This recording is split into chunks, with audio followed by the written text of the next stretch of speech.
Hello, YouTube. Oh, hey. We're talking college football today. So much. I've got 10 unanswerable questions that they're going to answer. And we answered them. Yep. That's impossible. Whoa.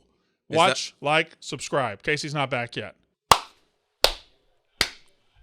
That was our best clap. That was our best clap ever. All right. Nice, concise. Now, before we get started, I know why he's wearing a UConn get-up, because he is a UConn basketball fan, a UConn fan of all shapes. So I get it, and it's a big day for him. What are you doing? Why are you wearing a UConn hoodie? I can't support a fellow podcast member. And they sent us that. You ignored them. Which is that. I didn't ignore him. I got some. Okay, nice. Also, just from like a merch standpoint, I'm rooting heavily for UConn. Which is ironic because, like, I mean, if UConn wins, it's like, over the past 25 years, they kind of jump over UNC. Well, they jump over most teams. I know, outside of like, they're a very weird team, and they have a yeah. very direct comparison in college football that we'll talk about on the show. Oh, I love this. I know what you're going to say. You know, it's obvious. Yeah. It's obvious who it is. But yeah, so go Huskies, huh? Big. Also, why is it at 9:20? College football is at least at 8:30 Eastern. Well, it's only a 2-hour game. I'll be honest. Everyone's up at 11:30. I'm not. Most nights I'm not up at 11. All right. But that's young bias. I think games should start the latest 8 Eastern, 7 Central. All right. That's 5 Pacific. If you're like, oh, I can't get home, you can get home by 5 if you want to. Get home by 5:30 at the latest. No one can get home by 5. Like, most people can't leave work until 5. The West Coast doesn't care anyway. They don't care. It's not like there's a West Coast team playing in the damn thing. Now, obviously, I don't want it to happen, but the comparison of what UConn's campus will look like to what San Diego State's campus will look like if they win the national championship will be very different. I guess you're right, but that video from Petco Park the other day was pretty cool when they all realized. Yeah, so maybe I'm not. And I think they'll go crazy. But how I think much the entire city of San Diego would. No. How much you of don't it do you think think? San Diego's a military town, 1. Yeah. And so that means there's a lot of transplants because it's from all over. And then 2, I just don't see it. San Diego State's campus. What else do you have to celebrate in San Diego other than the fact that you live in the best place in America? Really shitty football fields, baseball fields, really. But how much of it do you think was them being like, "Oh, cool, like this has happened"? Like I don't think people are on their phone watching, like waiting. San Diego State has been a great program for a little bit now. So I mean, there is like a their all-time leader in assists is on the basketball court. Brandon Walker. I don't know. Tony Gwynn. Wow. Yeah. Tony Gwynn, the all-time leader in assists on the basketball court. I didn't know he played basketball. He did. All-time baseball player, of course, and all-time dipper. Yeah, well, that's unfortunate. Did he die from that? Well, I hope not. The issue. He is dead. He is dead. I think he had mouth cancer. So when not he really went an to all-time Hall dipper. of Fame. Yeah. When he went to the Hall of Fame ceremony, they said any place he would go, you would have to have a cup for him for water. Yeah. And then a cup for his dip. So he would dip literally 24/7. It's kind of depressing. Yeah, it's addiction. I used to dip and I stopped. I've never dipped. Never got into it. What about zinning? I don't even know what that is. I know what it is now because I work here, but before I had no idea what that is. Back in the day, we used to just put Copenhagen in our mouth. Now they have these fucking little pouches for Zyn, just nicotine. At least have some tobacco, you fucking pussies. You fucking pussies. I'm kidding. Don't do tobacco. But if they're not pussies. But if it's your choice, free country, at least for now. You're still a pussy. For now, it's a free country.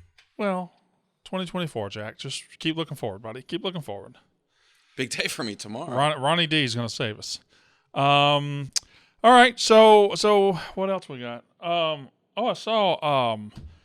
saw Casey's graduation pictures for her baby. Those were good. Yeah, they were on the private story, so not everyone else. Yeah, not everybody else saw it. Are you in his wedding? No. Are you? No, I didn't get invited. All right, so it must have been the podcast comments. It could have been. Yeah, that was probably it. All right, so we're gonna keep going, huh? Yeah. Just us? Yeah. Don't want to come back. I'll bully her into coming back. Now, do I understand that we tried to reach out and get somebody and he ignored you? Yeah. And I had to go back to his boss, and he had to make sure that he responded. All right. Well, some people in college football love to talk ball. Some don't. So that's fine. We will have somebody next week, hopefully, though. Yeah, no, 100%. I won't be here next week, by the way. I will have to Zoom. It'll be a full Zoom episode. All right, cool. Okay, good to I'm know. going to the SIP. Doesn't mean I'm transferring to Ole Miss. The SIP is actually... Your kids are on break, right? Yeah, spring break, so we're going to go home for the week. Is that okay with you? Yeah, well, I'll live. Are you going Masters Thursday? I don't know. I got tickets. I'm What? trying to figure it out. I'm not even. No, I get it. I'm barely a golf person, and I feel like that's like a monumental sports bucket list. Well, it is, but I'll have tickets next year too. So I don't want to kill myself to do it when I'm trying to buy a house too. It's a lot going There's on. a lot going on. It's a lot going on, guys. How much could you resell them for? Like, I don't know how much Masters tickets go for. Probably a pretty good chunk. Like 3 digits or 4 digits? 4 at least. Wow. 4 at least. And if it's a good tournament and good stars are involved on Sunday, you could probably sell them for higher 4s. Is Tiger playing? He's playing, but who knows? Today we're going to do. I just have a list of unanswerable questions, but I want you to answer them. I love that. Okay. And then by the end, we're gonna do the helmet tiers this week because I want to try the tier thing, just to see if it works for YouTube, if it's pleasing, and if it's not, we're gonna do it. It's the last thing we're gonna do. So if you're like, oh, I don't want to hear that, don't worry about it. You don't have to. Well, that's gonna be the last thing we do. So we'll have some conversation about college football. Also, if you're, this is so great for audio, you can go to the YouTube and watch it. Yeah, we're trying to grow the YouTube, folks. Trying to grow the YouTube. We want to get wrestling numbers. Well, you don't want to grow too big. Don't want to get us canceled. Yeah. Might get Noah taken off the show if we hit numbers that are too big. I'm just toking with you. I'm just fucking with you. All right, here we go. It is. We're gonna start. Yeah, let's start. Hi, welcome to Unnecessary Roughness, Barstool's college football podcast, brought to you by my new phone. It's what I do most days. I enjoy it. I look at TikToks on there. You are very proud of it. I look at TikToks. I text my family. Some titties have been on the screen. This phone has been great to me. Is that the phone that This show brought to you by my phone. that your son changed your TikTok name on? Everyone know. People have messaging me, be like, "Where's Brandon's account? Where's his account?" It's Thomas F. Walker now on TikTok. Tommy Walker from Barstool. I'm not tagging it because He hasn't tried TikTok anymore, has he? No. Okay. I don't know what he does. Shane, If my algorithm starts is your changing, password like 0000 or something? Huh? Is your password like? No, I gave him the old phone. Oh. Yeah, and it still can. As long as it's on the Wi-Fi, it can still do things. I feel that's like a parent 101. Like, know what your kid, if you give your phone. Oh, no, what yeah, they can no, do. no, please, come on. Tell me how to parent, Katie. Tell me how to That parent. is- I want you to tell that was me how to parent. unbelievable. Did you see what just happened? Tell me how to parent. I mean, I'm from a babysitting standpoint, even. I have 4 children. That's 4 human beings. We know. You gonna tell me how to parent them? At least babysit. You want to? I just heard her volunteered babysit. She still hasn't come to your house. Remember, she has to do that before Whose y'all. side do you want? I'm wearing UConn stuff. Well, frankly, you put yourself on the wrong side. Well, gotta do before Chicago. I would like to just fly her out and let her babysit in Chicago and then fly back. I'll be okay with that. I like Chicago. Do you? Yeah. Oh, is that why you're moving there? No. Okay. We'll get her. We'll get her, everybody. We'll get her. Yeah. We'll get her. We're wearing her down. Ladies and gentlemen, We're wearing her down. we got her. She'll be in Chicago eventually. Unanswerable questions? Huh? Unanswerable questions? That's one of them. True. Yeah. When are you moving to Chicago? So yeah, we'll do the tiers. I had one topic of conversation to talk about with you guys before we get into my 10 questions I've come up with. Okay. This NCAA tournament has been very, very interesting. It has been the most topsy-turvy NCAA tournament in basketball we've ever seen. Mm-hmm. The Final Four was a 4, 2 5s, and a 9. Yeah. That's what made it. A 4 seed, 2 5 seeds, and a 9 seed. Now, the 9 seed was dramatically underseeded. Yep. They were wrongly seeded. But still, even if they were rightly seeded, it's still 5, 6, or 7. So you had those 3. Now, the NCAA tournament is looked upon as maybe the best postseason in all of sports. I think it's way up there. We stop work for it on every March. I mean, it literally owns a month, and it transforms, or it takes control of America for about 2 weeks. That's what the NCAA tournament does. And it takes a sport that has a bad regular season, a regular season that doesn't really matter, and it makes it the marquee event for an entire month. College football is different. College football has the exact opposite setup right now, where it has a captivating regular season that from September 1st until the last week of November, you are absolutely glued. Your eyeballs are glued to the screen.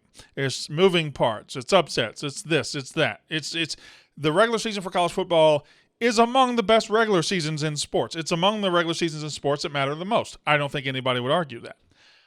The postseason for college football is a dumpster fire. The playoff itself is often foregone conclusions. We've never really had a playoff where we get bang, bang, bang, 3 great games. It's just not all that great. And then the bowl system has, for the most part, for the last 10 years, kind of fallen apart as far as players playing and importance of the bowls, meaning as much as they did. Still as popular as ever, though. Still as popular as ever, but I would say the strength of college football is in its regular season, not its postseason. 100%. Yep. The strength of college basketball is in its postseason, not its regular season. Those are inarguable facts, I feel. Yeah. Mm-hmm.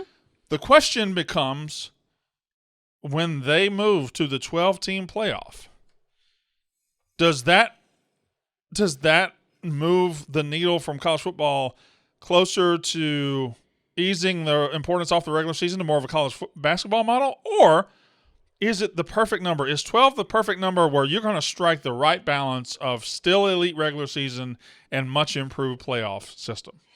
Well, that's the biggest concern, right? You could almost argue that the college football regular season is March Madness. You could, and it lasts longer. With less upsets, but certainly as much chaos, certainly as much intrigue. And usually March Madness ends with 1 seed, 2 seed, 3 seed. This year is definitely an outlier. Of course, there's been teams that have won it as lower seeds, but well, here's the conclusion I've come to, and I want to stump for college football. I think they have found the right number to strike the balance of maintaining an incredible regular season and finally adding intrigue and merit to the playoff. With the 4-team playoff, it has been a fairly exclusive club. Not entirely exclusive because, TCU crashed the party. But it's been a fairly exclusive club. Not that many teams have made the playoffs, the 4 spots in the last 9 years that they've been doing it. The regular season, to me, is going to be just as important. You just move the slot down a little bit. Right now, in November, you've got 4 or 5 games a weekend that might matter because you're trying to see who's getting in line for that 4, 5, 6 spot, right? You're trying to. Now, when you've got 12 spots and you open it up, and a lot of people say, the detractors have always said this is going to hurt the regular season. No, to get into this playoff, you're still going to have to be very fucking good. You're still going to have to be 10-2 to feel safe. You're going to have to go 10-2. That's a very good season. Is that a great season for Alabama, Ohio State, and Georgia? Well, right now, no. But they're in it regardless now. They're in it now. So don't worry about them. We're not opening the playoff to make it harder on Ohio State, Alabama, and Georgia. We're opening the playoff to give more people a chance, to more hungry mouths a chance to eat.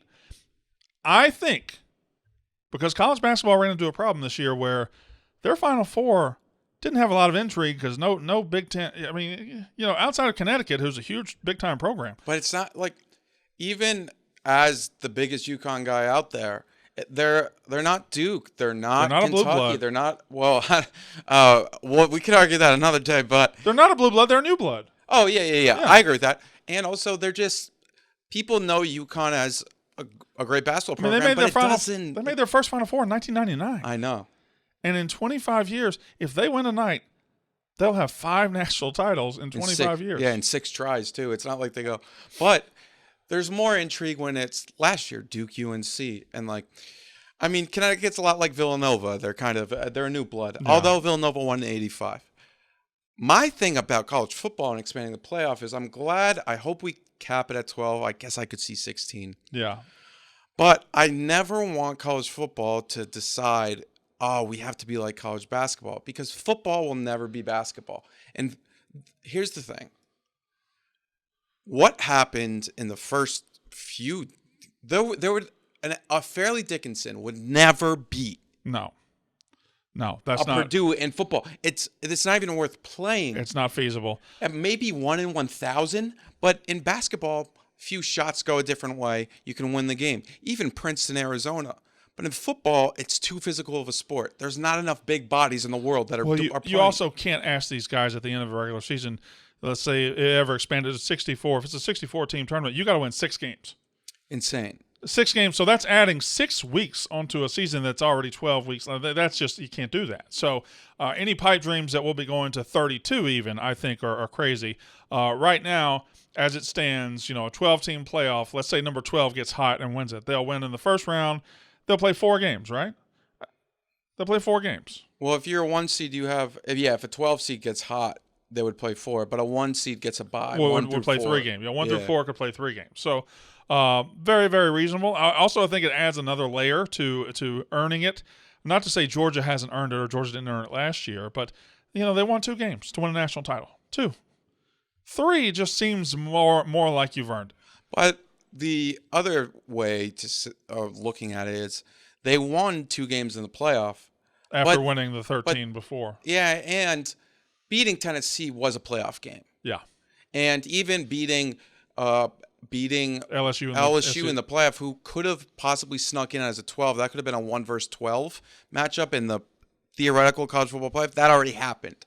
But I also get the aspect of we do need to fix college football's playoff as a whole. I think they fixed it. I'm very eager to get it started. Me too. We just have to let it go. All right, now point 2 before we get into the questions. Katie, do you have anything on the playoffs? Yeah, I don't think the regular season is ever going to become like basketball. I don't either. Yeah. Yeah, I mean, it was pondered earlier. I just don't think when you only have 12 games or 13, it's just not the same. It's also, I think, the weekend, owning a day more or less on Saturday with a few exceptions makes it much different. You don't have random Tuesday night at midnight. That's also good. I've never thought about the day structure. A lot of people have said, Alabama can lose 2 games, they're still going to get in. Well, okay, if they lose 2 games, they're probably going to deserve to be in. Secondly, let Alabama lose 2 games in September. See how comfortable the rest of their season's going to be. I mean, it's gonna change the dynamic. All right, next point before we get to the questions. UConn Basketball made their first Final Four in 1999. They have won 5 national championships since, and 6. Well, no. They won 4 out of 5. If they win tonight, it will be 5 out of 6. So sorry, they haven't won yet. If they win tonight, it'll be 5 out of 6, which is absolutely incredible because in that 25 years, this is their 3rd different coach who possibly could win it. Kevin Ollie won 1, Jim Calhoun won 3, and now Danny Hurley's got a chance to win 1. Mm-hmm. So 3 different coaches, and in that 25 years, they have 8 times where they didn't make the tournament. I know. This is not a team. This is not Kansas. Mm-mm. This is not a team who is a 1 or 2 every year and sometimes gets hot and wins the title. No. There's a team that when they get to the dance, when they get to the Final Four, they're going to win the national title. And when they get into the tournament, they often have a chance to go a long way. Sometimes they suck, and they have to fire their coach. Who am I describing in football? LSU. It's LSU. This is LSU football. LSU, over the last 20 years, has had 3 coaches win national titles. Yeah. They've had to fire multiple coaches, too. Yeah, and 2 of those coaches, I mean, I guess one of – it's very comparable. Les Miles is not a great coach, and Ed Orgeron was not a great coach. Coach O is kind of Kevin Ollie. Coach, I would say very, very similar, yeah. Coach O coached other teams. And Calhoun's before. an all-time great. Saban's an all-time great. All-time great, yeah. Calhoun built it. Calhoun's the one that pretty much built it. No, he built it. Yeah, he built it. Yeah. So UConn basketball, when they get good, can win a national title. LSU will win a national title, suck, fire their coach, hire a new guy. 2 years later, he's winning a national title. Yeah. I would say LSU's a little bit more of a power, though, because UConn can't go out and say, we want the third or fifth best coach in the country right Yeah, now. they couldn't go get Notre Dame's equivalent. Yeah. Of a coach. Like they couldn't go into I don't even know college basketball coaches. They couldn't go get Arizona's coach. Yeah, they would laugh because UConn doesn't have that money, but. Yeah. They are comparable from the sense of also this team is very. Oh, you know what? I found the best one. Mick Cronin at UCLA. Well, I hate Mick Cronin. Okay, well, a lot of people hate Brian Kelly. Yeah, but it's very funny. They were both Cincinnati coaches. Why do you hate Mick Cronin? Mick Cronin He's that tall. Mick Cronin is the worst. When he was the Cincinnati head coach, he would come into the XL Center and he would point at fans, say, I'll beat you up, and he was a loser. Did y'all laugh at him?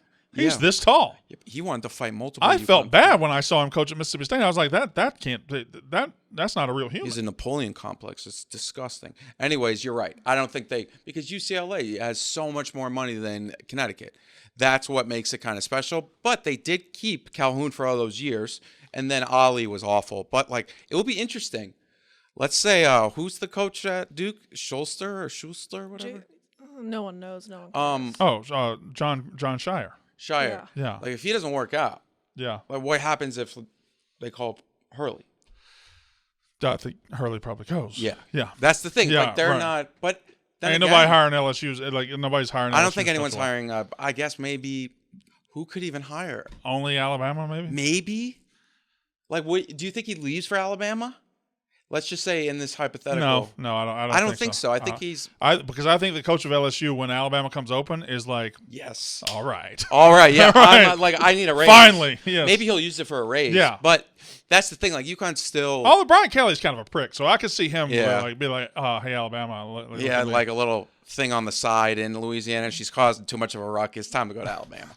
That's not a thing I know. I was just joking. With UNC and He's a Duke, family guy. Sorry. you're good. Being down this year, obviously it's 1 year. How long do the programs need to go with this trajectory to become like the football Nebraska? They were great. Well, basketball's so much different. I don't think it's possible because you only need one or two guys. Yeah. Right? And with look at our roster this year. with the money behind North Carolina, they thought they were going to be good. Yes, 100%. It's only 1 year. I'm saying what if, hypothetical. How long? Because you can ebbs and flows much steeper for I think North basketball. Carolina is too big to fail. I think Duke is a lot more likely to fall. So I want to say that about Nebraska football, though. Because Duke could be a one-coach program. They could be a one-coach program. North Carolina definitely is not. Correct. UConn was very close to being kind of like Nebraska. If they didn't go on this run right now, let's say they didn't hire a good coach in Hurley. They won in 2014. Then they didn't make the tournament. They got into the tournament. They kind of stunk. They lost last year as a higher seed. They lost the year before to Maryland. And then after that, then you kind of keep going down that trajectory. You're kind of like, oh, they're the team that won 3. You remember when they won 3 championships in 15 years? Yeah. You could have, but here's the thing. They turned it around.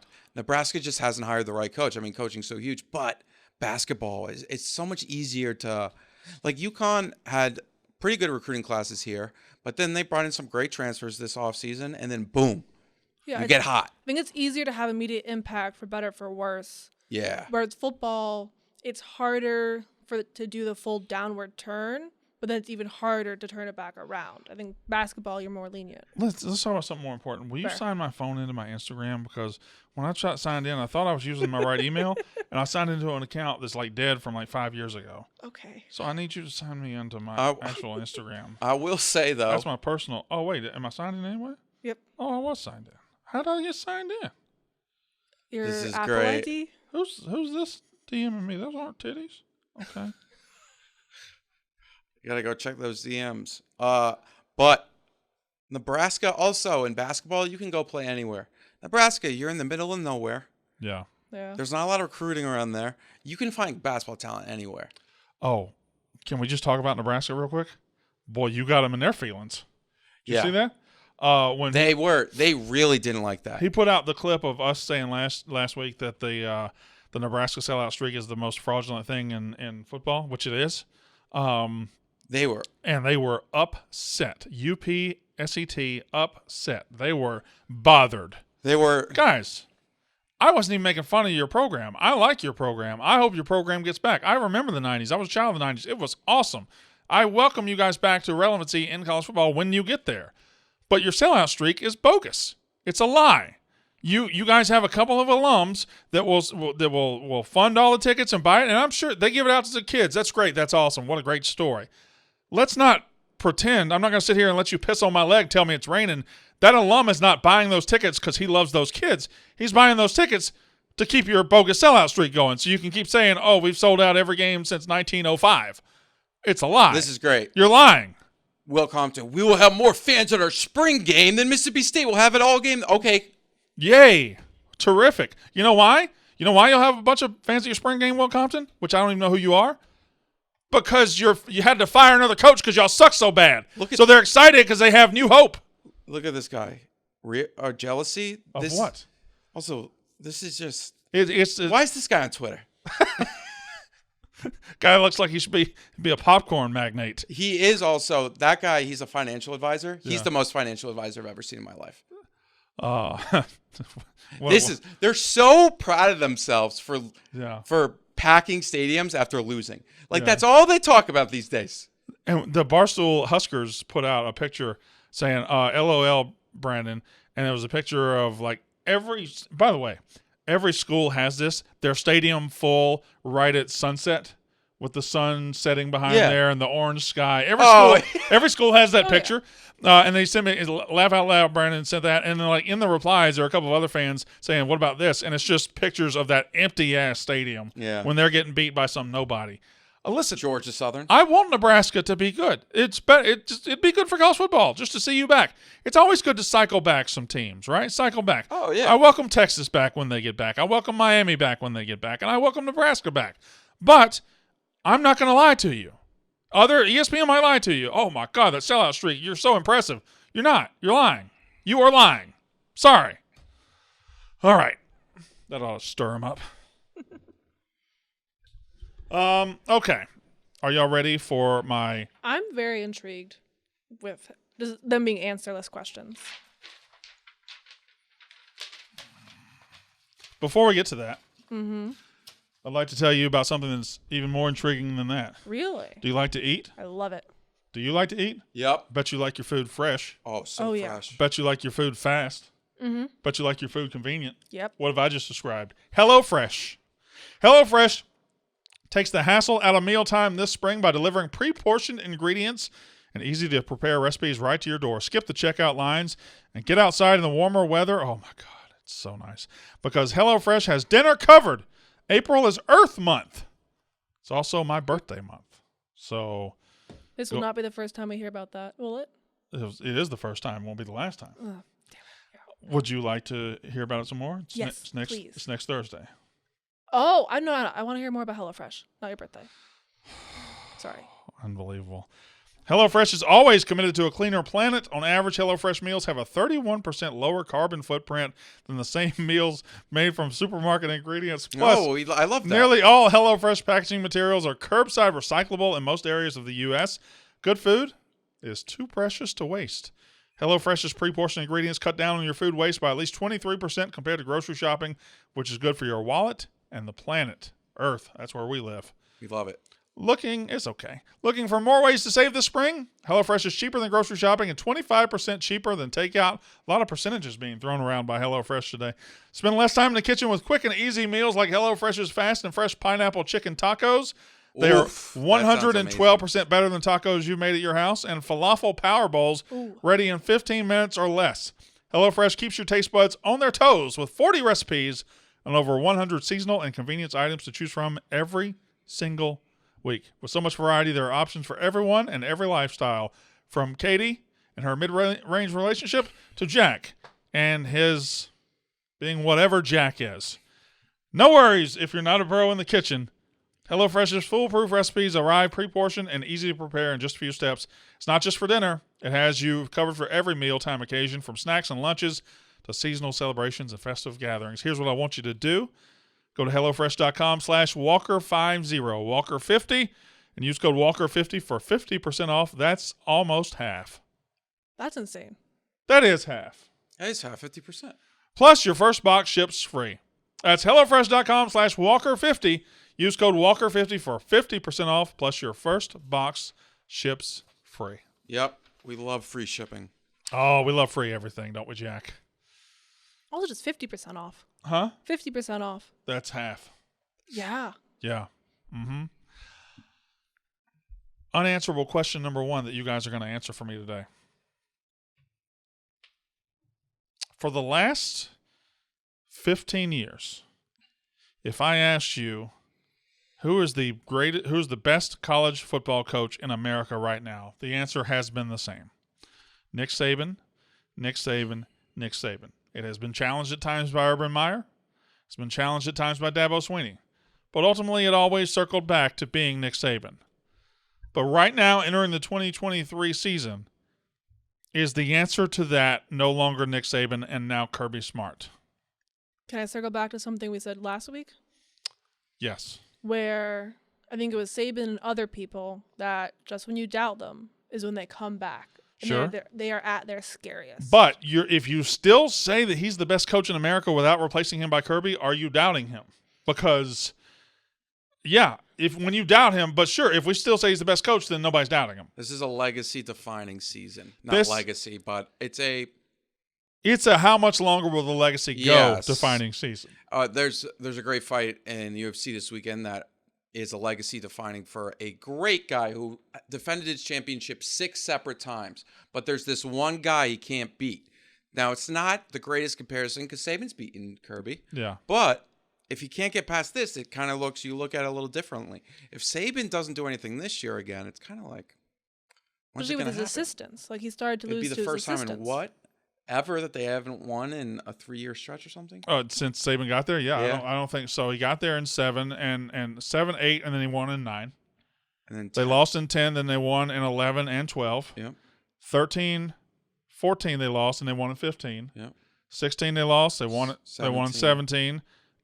18, 19, and then they won in 20. Yeah. So there has never – Jesus Christ. There's It's never insane. been a 3-year stretch at Alabama without a national title under Nick Saban. Do you think he'll get the Kirk Ferentz treatment though? I know he No. says I'm not going to stay as if there's someone better for the job, but just in case he's like I can do it. Do you think Alabama would ever say bye to him I think when he says no? if he goes 9-3 this season, those idiot fans will start to get restless. That would be a great storyline. I think they would. I really think they would. That'd be a Idiot great- fans or message board fans? Message No, boards I- are I already think those are a the same thing. Yeah. I think Alabama fans are so spoiled by the greatest stretch in college football history. 9-3 would make them be like, what's happened to our program? They're going to have a personality almost disorder because it's all gone away. It's almost like you made your girlfriend or boyfriend your entire life. Yeah, And then you found out that he's cheating on you or he dumped you, and then you don't know what to do. What's going on? Unanswerable question number. Well, we didn't really talk about Kirby there. I guess we've talked about this enough. Unanswerable question number 2. Is there anything TCU can do this year to avoid being called a flop? Is there anything that they can do to avoid saying, see, told you? Win the Big 12. Win the Big 12. If they win it again, no matter if they're 10-2, 9-3, just win the Big 12. The first loss, people will definitely make fun of. It's so brutal for them that they lost 65-7 because it ruined one of the greatest seasons that a program can have. Because now it's the butt end of every joke. I mean, I saw jokes going into the game tonight against UConn San Diego State, and they're like, "Oh, it's just going to be another TCU Georgia," which is ridiculous to say because that could definitely not happen. But the fact that it's still being brought up for TCU just stinks. You think even if they lose close games, like how he said the other week, that even if all the results But I are think them flipped, losing close games is almost like fans will say, see, you won them last year, now you're losing them. It was just a flip of the coin. I really think they're going to be not in a no-win situation because the coach is good. You know, it seems like they went out and got a good offensive coordinator. The transfer portal was good. What's that? do you know who their quarterback Chandler is? Morris. For, Yeah, who was their starter last year yeah. before he got his job taken after he got hurt. So they open with Colorado. Which is going to Have be. we done this recently, by the way? I don't I think we think have. Colorado, Nebraska. Colorado, Nichols. So I got them at 2-0, right? They're 2-0. And then you at Houston is at Houston's tricky. Then versus SMU, West Virginia at home, at Iowa State, BYU at home, Kansas State, at Texas Tech, Texas at home, Baylor at Oklahoma. I think there's a solid 3 or 4 losses just sitting there looking you dead in the face. Well, the thing about their season last year was that almost happened to them. Yeah. So I mean, if I'm talking to a fan of TCU, even an 8-4 season, it's like all right, but it's tough. They're almost in a no-win situation because even an 8-4 season is good by their standards, but there will be a lot of fingers pointing saying, "See, I told you." That's all. Which is kind of lame. It is. It's very lame, especially from programs that haven't been there. You know, if they lost that game 42-24, just ran out of gas. Yeah, just Georgia was just too good. Hell of a season. Nobody was beating Georgia that night. But at 65-7, it just opens them up for the rest of time to be like, you frauds. And now, I'm not. What? I texted Dawson, our resident TCU guy, and said, what do you think TCU will do next year, record-wise? Here we go. What do you think he told me? 11-1. 10-3. Well, the 10-2 floor. 10-3 means they're winning the floor of 9-3. Floor of 9-3. I think their floor is 5-7. Ceiling of 11-1. Wow, good for him that there's going to be a loss. Yeah. That's big of him, as the kids say. Question 3. Very brave. Is a Heisman field with a reigning champ in it more or less interesting than a brand new wide open field? Coming into a season, if you've got a returning Heisman winner in the mix, is that more or less interesting than a brand new crop of Heisman hopefuls? Well, last year we had a returning, and it was a very boring. But Heisman the year race. before we had it was all new, right? And the year Bryce Young won it, it was just a sprint at the end. He passed everybody.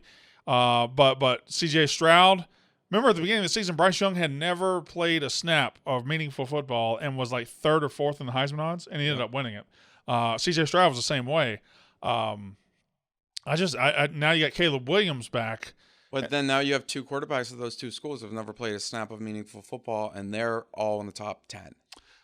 You've also got one at Georgia who's going to have the keys to a mighty impressive car. So, it's all Ohio State and Alabama's quarterback can probably be in the top 10 of Heisman every year. I think next year would be the most interesting because you'll have the second year of those 2 new quarterbacks. Yeah. And then you have Arch, Nico, Malachi. Yeah. Dante Moore. But there's always fresh Jackson crops Arnold. of big time quarterbacks. But this is the best class that's ever been. You think this is by the numbers? This is the best class quarterbacks ever. The fact that there's that many 5-stars is insane because there's a limited amount of 5-stars, and you have almost 6. I mean, that quarterback crop was so good. Jaden Rashada didn't get it, but he was offered $15 million by a team. He was a 4-star. So what I want is a big-time recruiting expert from 24/7 on 3, one of those, to come on the show and introduce us to the class of 2024. So we know who the movers and shakers are this year. Who are the names we got to know? Who are the new Arch Mannings? Because I know Dylan Raiola is, I think, the number 1 overall recruit who's currently uncommitted. He was committed to Ohio State, but now I think the sentiment is he's probably going to end up going to Nebraska. We saw a big commitment from Michigan, and I called them a 4-star on our Twitter, and I got tweets from Michigan fans saying, how dare you say he's a 4-star, he's a 5-star. Well, it turns out on On3's consensus rankings, he's a 4-star, and they said, how dare you call him a 4? It doesn't matter. He's an elite player. That's where recruiting just gets so stupid to me. Who gives a fuck? He's the same guy regardless of what we attach to him. Who gives a fuck if he's a 4 or a 5-star? It doesn't improve Michigan's program a centimeter if he's a 5-star instead of a 4-star. And it's the difference between at that point, because there's a set number of 5-stars that are given out, the 30th ranking in the class and the 24th, which is like very much minuscule. It's those quibblings that just drive me away from If you want to go see it, I tweeted out Jaden Davis, I think his name is, and I think by 2035, every quarterback in America will be named Jaden. His is Jaydn. I think he's from North Carolina. I think Jaden might be the most omnipresent name in college football right now. Seems like there'll be a few every first round draft. It's about time for the LeBrons to show up, because the Shaq showed up a few years ago. Yeah, there's the Kobe showed up. It's about time for the LeBrons to show up, right? Yeah. The LeBrons haven't showed up yet. The LeBrons you probably started seeing around 2005, 2006, and they'll be here soon. This should be in the next couple classes. We'll ask the recruiting expert. Have you seen any LeBrons? You know what? Tonight I'm searching through like the class of 26. I'm looking for a LeBron. The first LeBron. There's got to be one. Has to be. Because there were Shaqs, then there were Kobe's. There's probably some Bronze too. Just Bron. Not like Ryan Braun, but Braun. No, there's got to be some LeBrons coming. Wow. I'm sorry. You're just we're gonna go through this together. We're gonna look at 24/7 sports. We're gonna go to 2025 football recruiting. We're gonna go to player rankings. We're gonna go to 2026.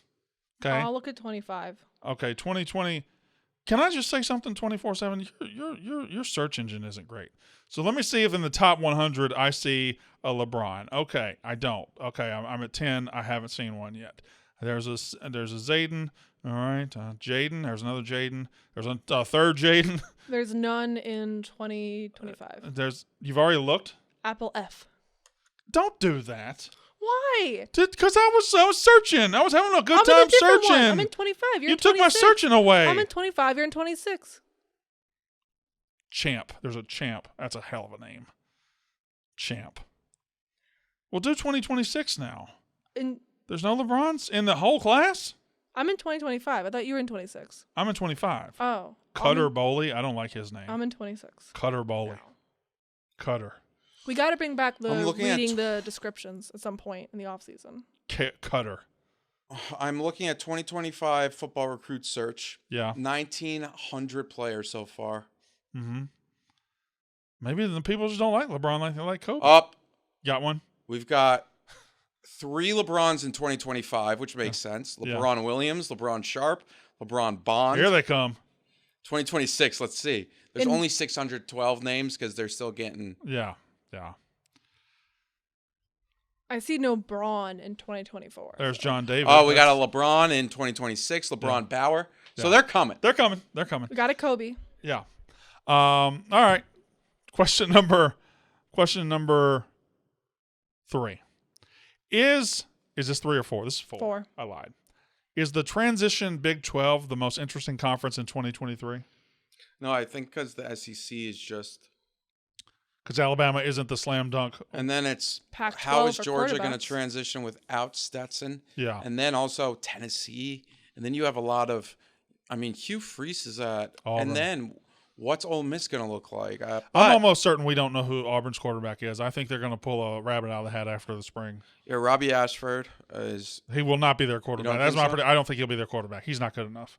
Hugh Freeze is too... Also, he has the name of an English football player. Hugh He Freeze should is be too the good of a right coach back. and too smart of an offensive guy to go with Robbie Ashford. Robbie Ashford should be be playing left wing for Aston Villa, not Auburn's quarterback. I thought you were saying he is a name of No, he's not. He's not, but he does sound like it. Yes. Yeah. Ashford. Yeah. Yep. I can definitely hear a British announcer saying Robbie that. Ashford, yeah. Is that the storyline for this year? Quarterbacks? Because SEC, you got a bunch. Ohio State, the Well, entire Pac-12. I think the Pac-12. Yes. So the strength of the quarterbacks is definitely slanted towards the West Coast, but the teams that are always in the mix are all starting. Ohio State starting over. Clemson basically starting over. They know who it is, but they're starting over. Alabama starting over, and Georgia starting over. The only one of the teams that have now made them a mainstay in the playoffs, which is Michigan, they're the only ones with a quarterback coming back. Mm-hmm. The only ones. And frankly, I don't know that any of those 4 are going to have a great quarterback to be better than Michigan's. I think he's fine, but I don't think he's like a Heisman contender or anything. Yeah, Michigan's going to be really good this year, but they need to find some weapons, man. I mean, obviously they have the running backs, but this is a wide receiver league, and especially tight ends too. You kind of need to find somebody. Amazing how they do it every year, but Ohio State's weapons this year are fucking disgusting. So yeah, it's just they're every year. I mean, yeah, Marvin Harrison Jr., Igbuka, and then they're running. They got Mayan Williams and Travion Henderson, which he battled injury last year. They bring in 2 5-star wide receivers as freshmen. Then there's another guy, I completely forgot his name. Julian Fleming was like a top 5 recruit, so he has the talent. Michigan's Michigan will again have just disgusting offensive line, defensive line, Yeah. linebackers. And let's not shit on Michigan because they might have the best running back room in the country too with Blake Corum and Donovan Edwards. But you need those receivers. Yeah. And I mean JJ, big season for him, of course, but Oh, I'm sorry. My finger. No. We got it involuntarily did that. No, I was JJ, big season, of course, but those wide receiver weapons, someone needs to step up. Even my subconscious tries to interrupt you. No. Like, you were going to the next one. You're really good at a lot of things, but you're good at keeping the flow. Like we got to keep going because we'll get bogged down sometimes. Yeah. Especially when the women talk, Yeah, you know what I'm saying? Me, Casey, and Katie did a podcast once, and it was like God 2 awful. hours and 30. Oh. Moving on. Which of these 4 schools feels like they belong in their conference the least? Which of these 4 schools belong in their conference the least? Here we go. In fact, I'd like to see if you can guess the 4 schools I have picked out. All right, Cincinnati. Is it good or bad? Teams that really don't belong in their conference. Cincinnati is not one. No. Clemson.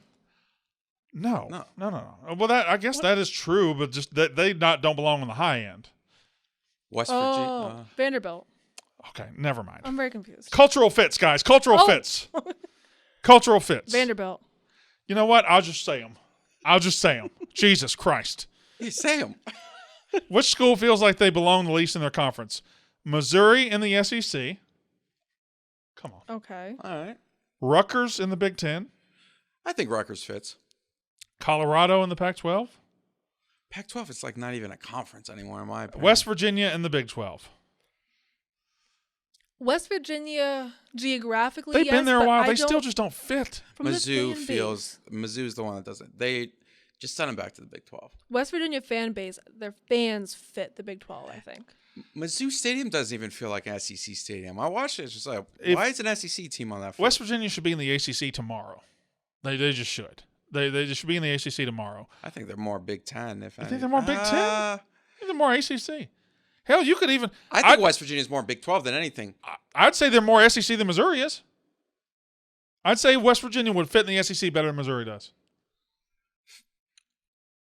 Same colors. You could just swap them in.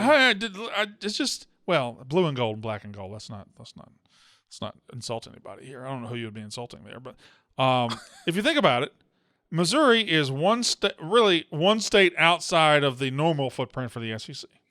They border Tennessee and Kentucky, right, and Arkansas.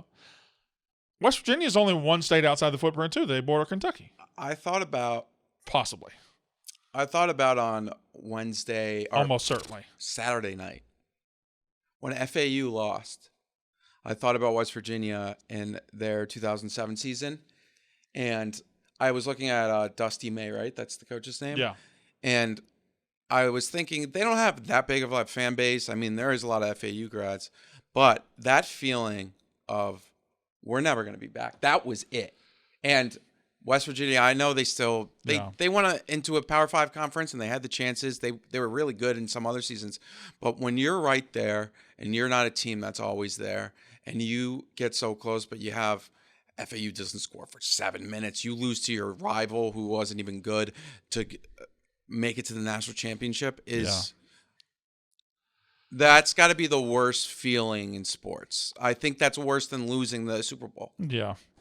So it was Mizzou, Colorado, Rutgers, or West Virginia. No arguments for Rutgers?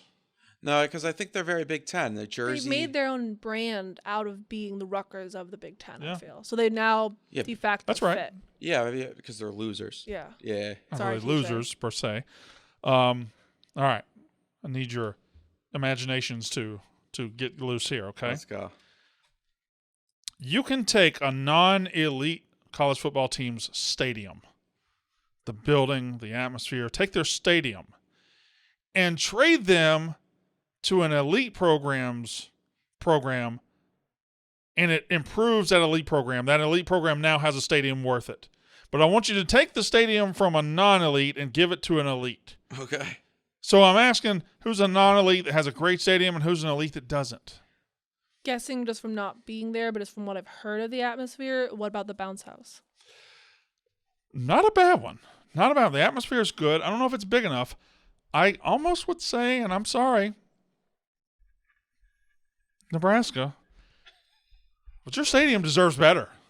You got a hell of a stadium. We're just launching an all-out attack on the Nebraska. You're talking about 94,000 people. Those 94,000 people deserve to be with a winner. That's a really good point. You gonna have an atmosphere like that? It deserves to be with a winner. It's been 2 decades, guys. Like, it's time to get that stadium ain't getting no younger. All right, the biological clock on that stadium is ticking. Yep, and you better be, and I'll tell you another non-elite that has a great South Carolina. You got a hell of a stadium for somebody who's just okay. Okay, you got a hell of a stadium. Although I guess it was so great watching them lose in basketball. I guess, yeah. Oh yeah, just so great. I'll tell you what, Kyle Field, taking Kyle Field from A&M and giving it to somebody that deserves it. Yeah, they deserve it. It's like we're taking you don't deserve this. No, this is you didn't build that. We're gonna take it, and we're gonna take that. You know who deserves a Kyle Field a little bit better? Well, how about we give Kyle Field to Oklahoma? Does a nut grab? I think they have a good. Their stadium's okay, but it's not as good as Kyle Field. I think Georgia deserves a better stadium. Think Georgia deserves it? Are we going to give Kyle Field to Georgia? Does a cult and nut grabbing go with it too? No, just the stadium itself. No, they just have a 50,000 stadium now. Just so we go. Also, I wanted to run this take by you. Kim Mulkey, I think she's the most basketball coach I've ever seen in women's basketball. I'll tell you what. Two things. Maybe it's just her voice. 2 things I want to say about yesterday, and you can cut it. You can do whatever you want. It's a college football podcast, but I'm just going to say it happened in college sports.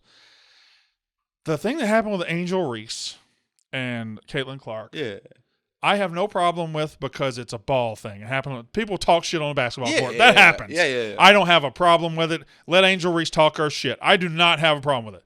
That being said, the fact that happened and became a race war on Twitter distracted from the real story of yesterday, and it's that Kim Mulkey fucking sucks. That she is an asshole. She's the worst. Yeah. She acts like a fucking asshole. Tremendous coach. One of the best coaches in sports. Yep. Oh, my God, she's a great coach. Won a championship in her second year. Phenomenal coach. Phenomenal. What an asshole.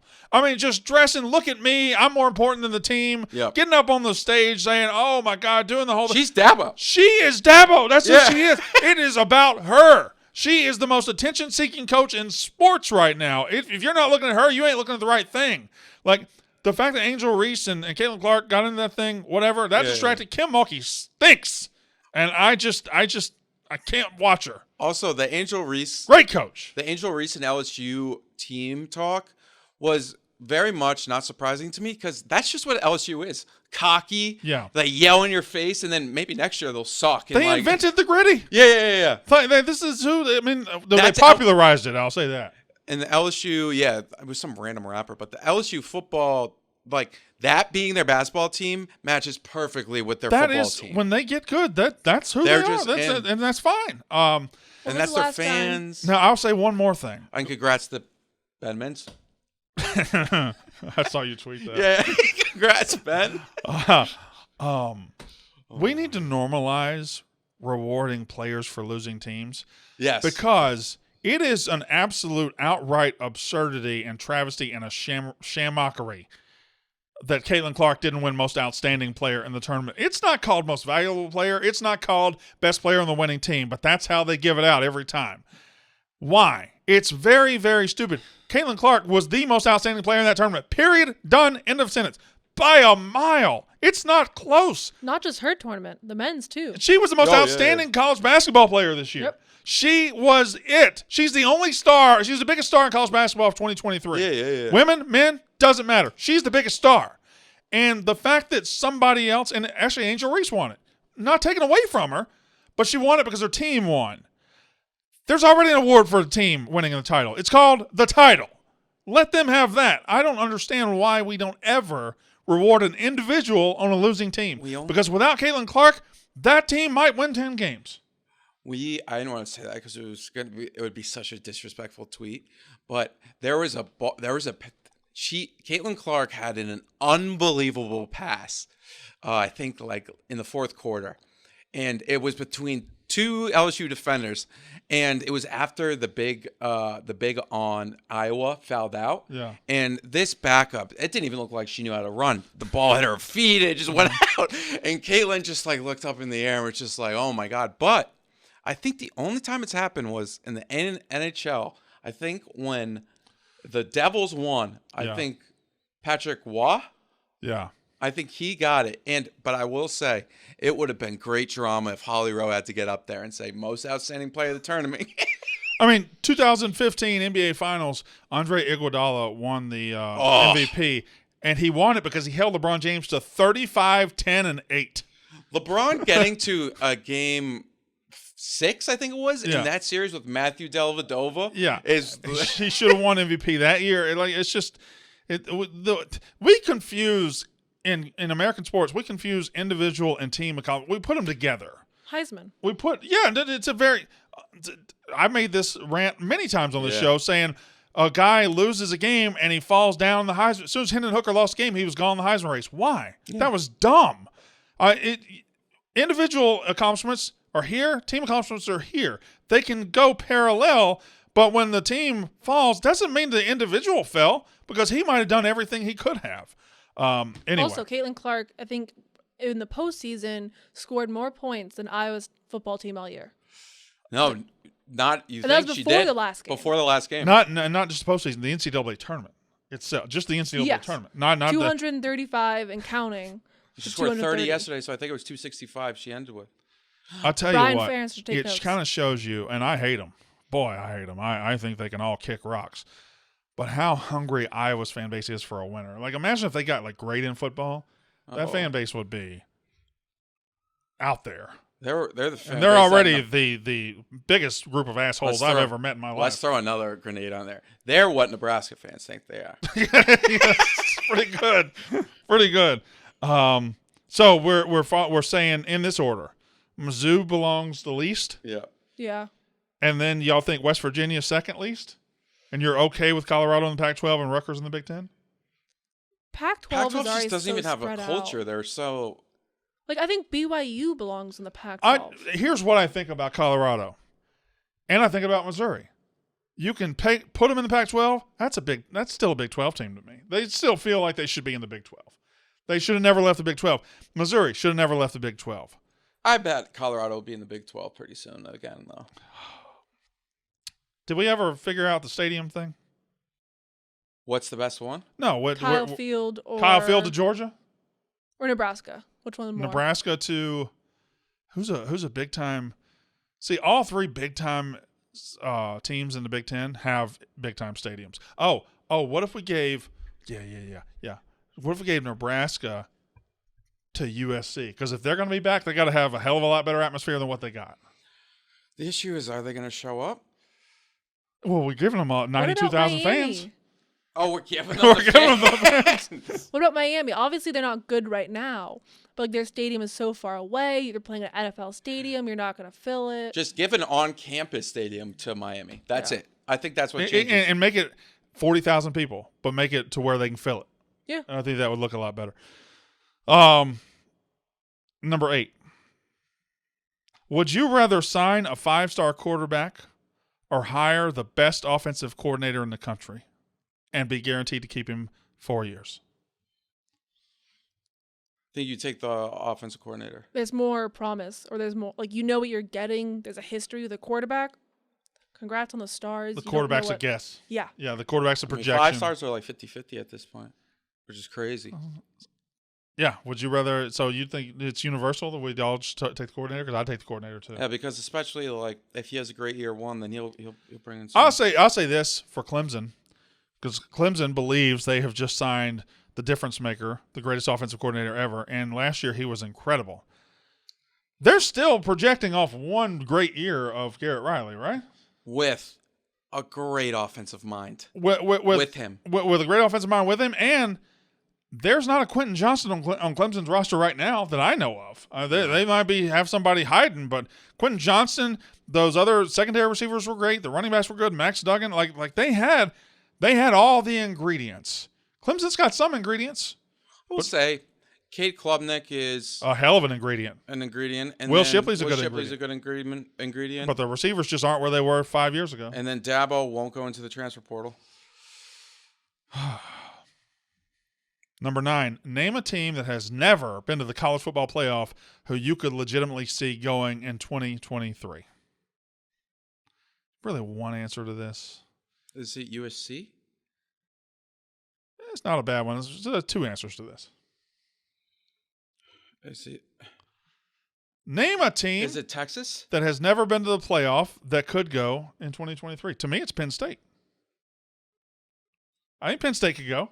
I think Penn State, if all the ingredients, if Drew Aller is what we think he could be, all they really got to do is win 1 of 2 against Ohio State, Michigan, and they'll be in a good spot. Be in a great spot. Be in a great spot, but if Ohio State beats them and then Ohio State beats Michigan, they'll win the Big Ten. Oh yeah, but at that point, Penn State's just going to ride their coattails right into the playoff because Michigan will be eliminated.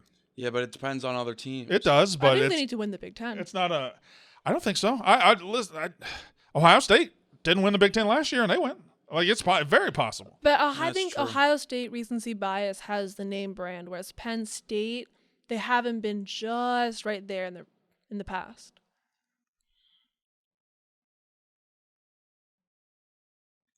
You good? Question. I got 2 more questions, and then we'll do that. I think Penn State, Texas, not a bad one. USC's not a bad one. And Tennessee. I thought of maybe Washington, but they've been. I thought I know, maybe Oregon. They've been. They've been. Florida State's been. Florida State has been. LSU's certainly been. I don't think Hard Utah. to think of many more that haven't been that could go. Notre Dame's been. You go along the coast. Last question. Name a program that has died in the last 10 years that has really fallen off. Name a program that's fallen off. I have 4 written down that I think have really fallen off over the last couple of years. All right. Because we're all the time talking, Tennessee's back. When's Texas going to be back? When's Nebraska going to be back? Well, we never really say, look who just left. Because teams are leaving too. Nobody ever says who's the next to leave, who's the next to not be what they've been. Is Iowa one of them? No, because I don't think Iowa's been there really. Fair. I got 4. Here are my 4 that have just, for whatever reason, fallen off, and I don't know how they're going to get back. Virginia Tech has just fallen apart as a program. They're just not. I mean, for 15 years, after they played for that national title, you could count on them being at least really good and sometimes elite, and they just Fuente or the dying days of Beamer and then Fuente just kind of killed them, and they're just not. It's going to be hard to get back. They don't really matter right now at all. At all. West Virginia is in bad shape. Really Sandstorm bad and shape. then a bunch of space. Well, that's South Carolina, Sandstorm. What's Inner Sandman. Yeah. Thank you. That's Virginia Tech. West Virginia has, and that's Country Roads. Take me home. Is Penn State going to own Country Roads for a bit? Who? Basketball. Why? Roads. Oh, VCU. Jesus. Is he country? VC Virginia. Well, that's pretty country. So West Virginia, Virginia Tech, Miami, and then a program that has really died and nobody talks about. Any momentum that Boise State built for over a 15-year period, they don't really matter anymore. And they didn't get into a conference. The Boise State thing is kind of over. I mean, it was a fun ride, but like UCF is who they used to be. Houston maybe. Cincinnati became that. It's almost impossible for them. They're just a small school in the middle of nowhere, no TV market, and it's a commuter school. What about like UCLA? Or are they kind of creeping back up? I think they're always simmering under the surface. They've never really been at the top. Every now and then they'll touch it. They'll like 98 they touched it, but they'll never really stay there. So I think they're yeah. And how long until Florida? Florida's getting close. I think Florida's maybe the next to, like Florida's, if they haven't left the house, they're standing on the welcome mat looking back like can we come back in? Their best season over the past decade is like kind of a weird COVID season. Their best season over the last decade, they went 8-4. They went 8-4. They went 8-4 that year. You don't realize it, but they went 8-4. Because remember, they Lost LSU. they had a 1-loss season against A&M, right? Then they lost at the end of the season to LSU. That's 2. They lost to Alabama in the title game, and then they lost the bowl game to Oklahoma. They finished with 4 losses that year, and they were 8-1 at one point. Yeah, and they don't have the same coach. Yeah. Yeah, now he's gone. All right, one more question. Go. I have one more question.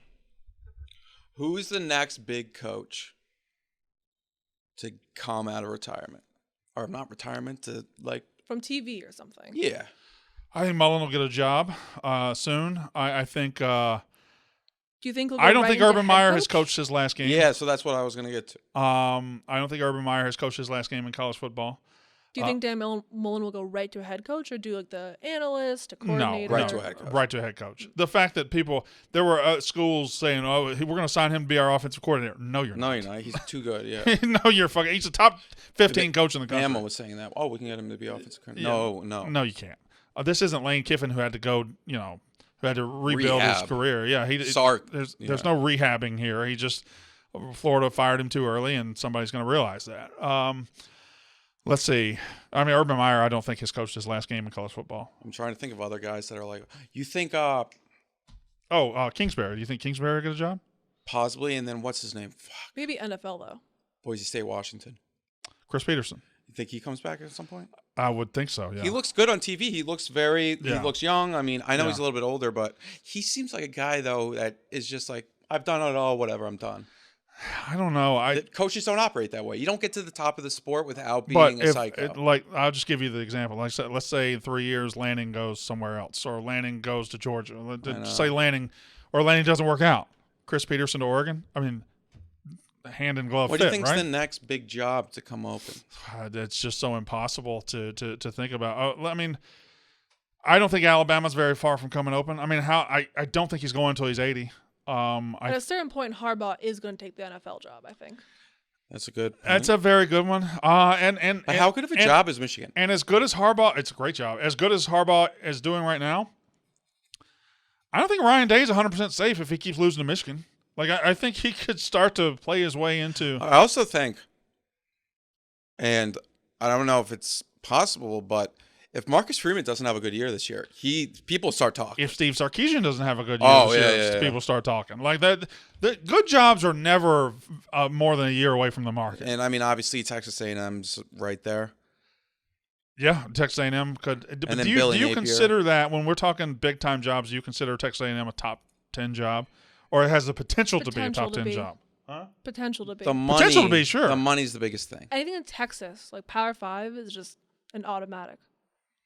Also, the last time that Michigan... Baylor's barely into... Actually, never mind. What am I saying? Michigan won 3 times in a row. It was 1995 to 97.